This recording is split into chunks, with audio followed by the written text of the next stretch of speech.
AGS production தயாரிப்பில் director Ashwath Marimuthu டைரக்ஷனில் நம்ம love today hero Pradeep Ranganathan ஹீரோவாக நடித்து வெளியான 2வது படம் தான் ட்ராகன். இந்த படம் பிரதீப்புக்கு 2வது படம் தான்னு சொன்னாலும் அது இந்த அளவுக்கு ஆடியன்ஸ் கிட்ட ரீச் ஆனதுக்கு காரணம் அஸ்வத்தோட டைரக்ஷன் அண்ட் ஸ்க்ரீன் பிளே தான். ஸ்டார்டிங்கில் கொஞ்சம் கிரிஞ்சாக தெரிஞ்சாலும் டைட்டில் கார்டுக்கு அப்புறம் கதை நல்லா இன்ட்ரெஸ்டிங்காகவே இருந்தது. இந்த படத்தோட காஸ்டிங் பற்றி கண்டிப்பாக சொல்லியே ஆகணும். இந்த படத்துக்கு ஹீரோயினாக கயாரு லோஹர் அண்ட் செகண்ட் ஹீரோயினாக அனுபமா பரமேஸ்வரன் 2 பேருமே நல்லாவே நடிச்சிருந்தாங்க.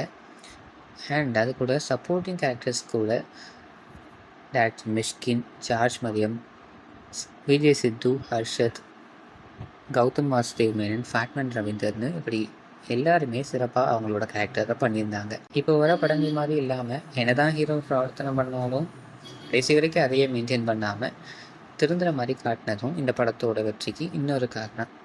அண்ட் கடைசியாக ஃபினிஷிங் டச்சாக நம்ம லவ் டுடே ஹீரோயின் இவானா வந்தது தான் ஹைலைட். இந்த படத்தோட மியூசிக் லியோன் ஜேம்ஸ் வேறு லெவல். இந்த வீடியோ உங்களுக்கு பிடிச்சிருந்தா லைக் பண்ணுங்கள். இந்த படத்தில் உங்களோட ஃபேவரட் சீன் என்னென்னு கமெண்ட்டில் சொல்லுங்கள். மறக்காமல் இந்த சேனலை சப்ஸ்கிரைப் பண்ணுங்கள்.